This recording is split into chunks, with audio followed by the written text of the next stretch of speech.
All right, strap yourselves in, because we are diving deep into the world of Indo-Pacific geopolitics. This region is absolutely massive, home to some of the biggest global players, and facing even bigger challenges. Absolutely. Now, anyone out there who follows global affairs or, say, prepping for an exam like the UPSC, you know this region is critical. We're talking rising powers, vital trade routes, and, oh yeah, potential flashpoints that could totally reshape the global landscape. You hit the nail on the head. And recent events have really shown a spotlight on this whole area. We've got the U.S. Secretary of State, Marco Rubio, choosing the QID for his very first multilateral meeting. Interesting. And then on the other side, we have Indonesia's president as the guest of honor at India's Republic Day. So at first glance, two totally separate things. Right. But I think there's a connection here, especially when we factor in China's rapidly expanding navy. It's a pretty big piece of the puzzle. Okay, so there's definitely more to this than meets the eye. Let's unpack it, starting with the QAD. What's the message this meeting sends, and who are they sending it to? Well, the Quad itself, that's the U.S., India, Japan, and Australia, by the way. It's kind of a signal in itself. These powerful democracies are coming together, and it's like they're saying, hey, we're committed to a free and open Indo-Pacific. I see. And they're speaking to everyone, but especially to China, with all their, well, flexing their muscles in the region. Like, we're here, we're united, and we're watching you. Exactly. And to add another layer here, there's talk that India might actually host the next QUIE summit. Oh, wow. And potentially with Prime Minister Modi leading the way. Right. What's the significance of that? Oh, that's huge. Hosting the QUIE, that puts India front and center in this alliance.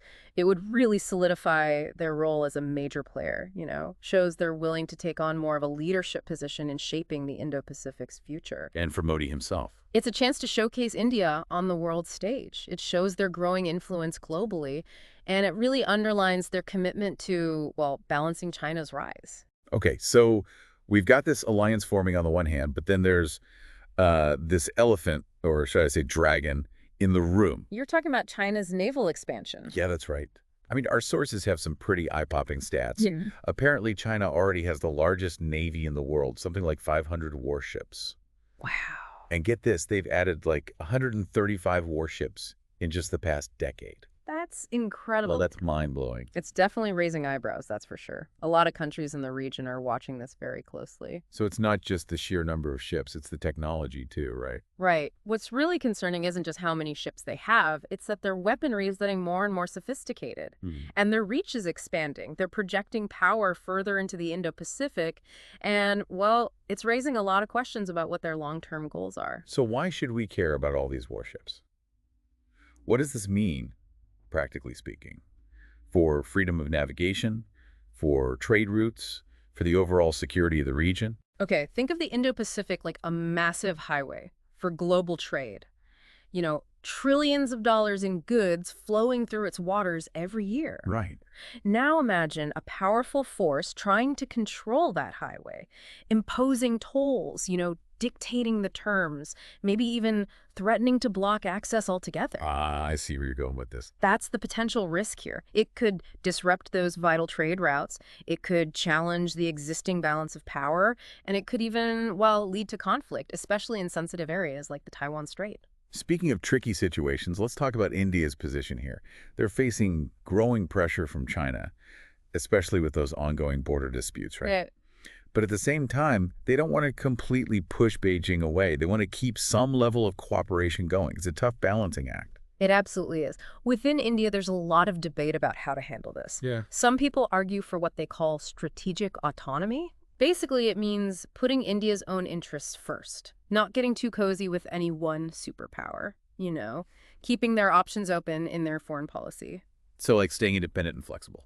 Exactly. But then there are others who believe that aligning more closely with the U.S. and other democracies is crucial, to counter China's influence. Okay, two very different approaches. Right. And there are valid points on both sides, that's for sure.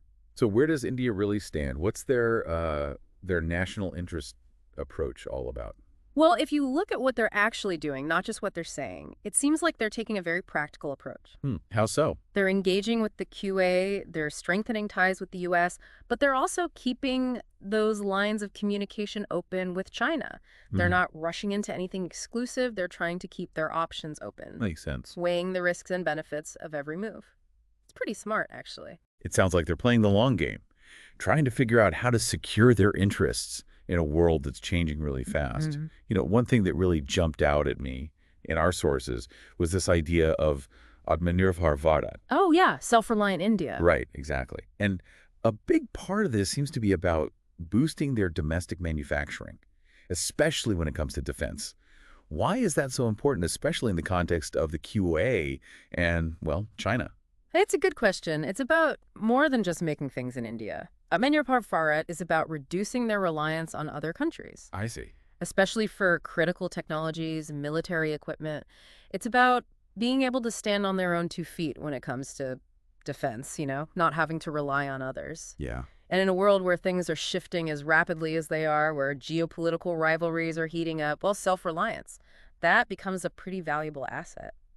I'm thinking about India's struggles with their Tejas fighter jet program. It's had all sorts of delays. It seems like this self-reliance thing, it's easier said than done, right? Oh, for sure. It definitely comes with its own set of challenges. I mean, building a solid manufacturing base at home, especially in high-tech sectors like defense, that takes a lot more than just saying you want to do it. You need the know-how, skilled labor, reliable supply chains, and, of course, the right policies to support it all. It's a whole ecosystem. It is. India has made some progress, but they still have a long way to go. Okay, so we've covered the QAD, we've talked about China's naval ambitions and India's balancing act, but where does all of this leave India in the Indo-Pacific? How does Atmanirbhar Bharat fit into all of this? That's a great question, and this is where things get really interesting, I think. India's push for self-reliance is directly tied to their goal of becoming a leading power in the Indo-Pacific. If they can successfully develop their own advanced technology, their own weapon systems, it changes the game. How so? It makes them a much more credible security provider, a much more valuable partner in the QA. It sends a message to China, to the whole world, that India isn't content sitting on the sidelines. They want to play a bigger role in shaping the region's future. What's fascinating to me is how this push for Atmanirbhar Bharat could really be a game changer, not just for India, but for the whole Indo-Pacific. Okay, I'm listening. Explain how India, building up its own industries, could have such a big impact. Imagine if India becomes this hub for tech innovation. They start producing really advanced defense systems, maybe even rivaling stuff from the US or Europe. Okay, yeah. It obviously strengthens their own military, but it also creates this ripple effect across the region. How so? Well, suddenly, other countries in the Indo-Pacific who might be a little wary of relying too much on China for their defense needs, they have another option. Right. A more, shall we say, reliable and democratic option. That's a pretty compelling vision.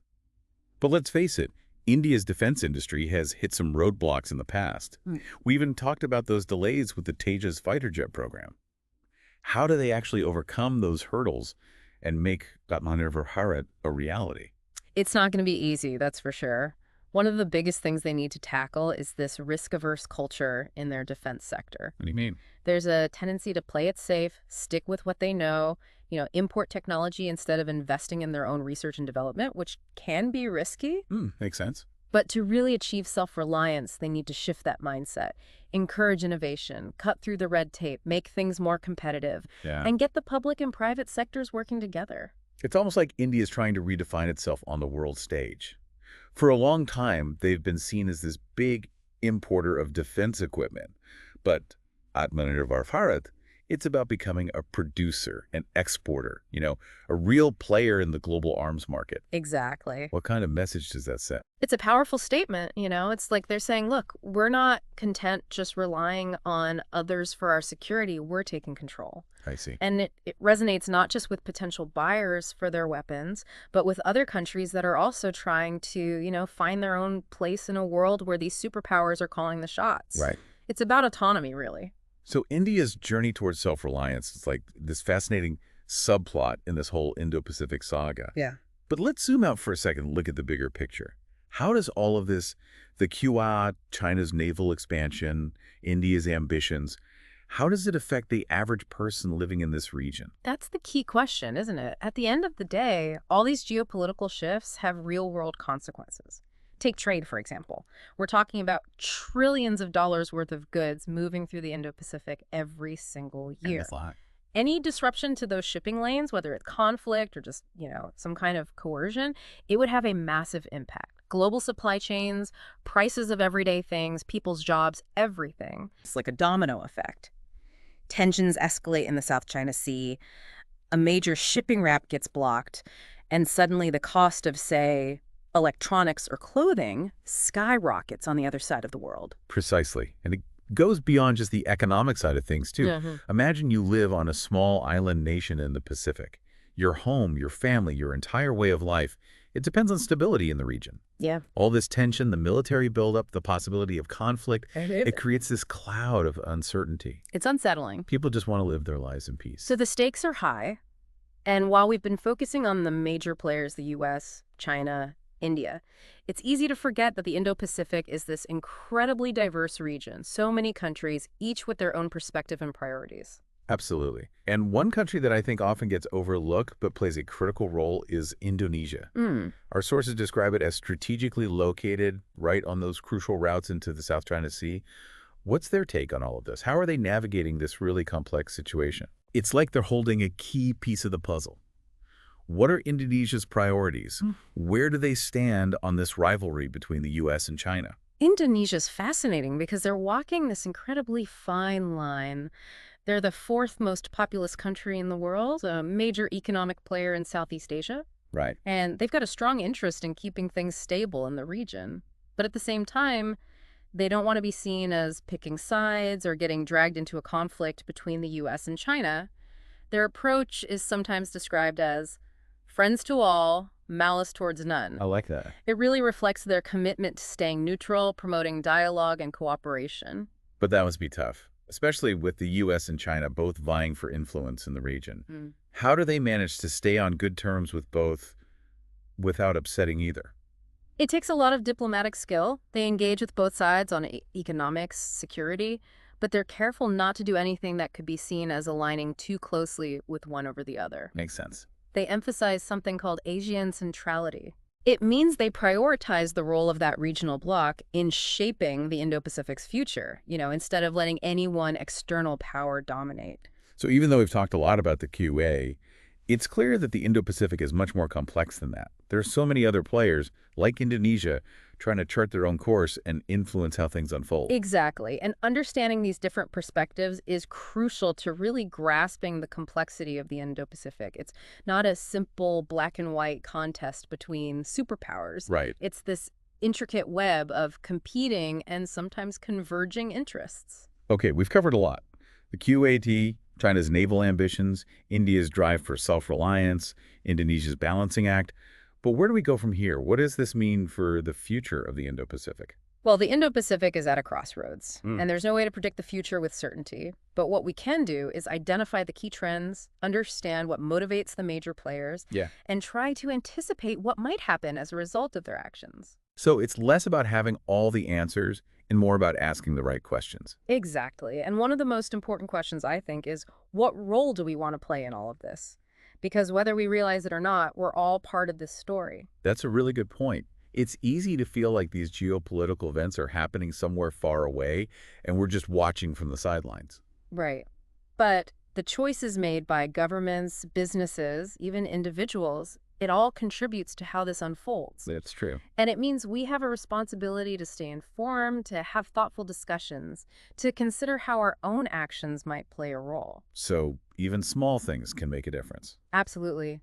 Even things like supporting organizations that are working for peace and cooperation, raising awareness about these issues, it all adds up. So we're not just passive observers in this unfolding drama. We have the power to actively participate in shaping a more positive future for the Indo-Pacific. We've covered a lot of ground here. The QAID, China's naval ambitions, India's push for self-reliance, Indonesia's balancing act. It can feel a bit overwhelming, like we're trying to predict the weather in a hurricane. It's true. The Indo-Pacific is constantly changing. So many factors at play. It's tough to predict the future with any real certainty. Yeah. But what we can do is try to identify those big trends, understand what's driving the major players, and try to anticipate what might happen. So it's not about having all the answers, but knowing what questions to ask. Exactly. And one of the most important questions we can ask is, what role do we want to play in all of this? Because like it or not, we're all part of this unfolding story. That's a really thought-provoking idea. Yeah. It's easy to think about these geopolitical events as something happening far away that we're just watching from a distance. Right. But the reality is, the choices made by governments, by businesses, by individuals, it all shapes the direction things are going. Absolutely. And that means we have a responsibility to stay informed, to engage in these discussions, and to really think about the impact of our own actions. So even seemingly small things can make a difference. Yeah, even small things. Supporting organizations working towards peace and cooperation, raising awareness about these issues among our friends and family, it all matters. So what you're saying is we're not just passive observers. We actually have the power to participate in creating a better future for the Indo-Pacific. Exactly. And that brings me to a final thought I want to leave our listeners with today.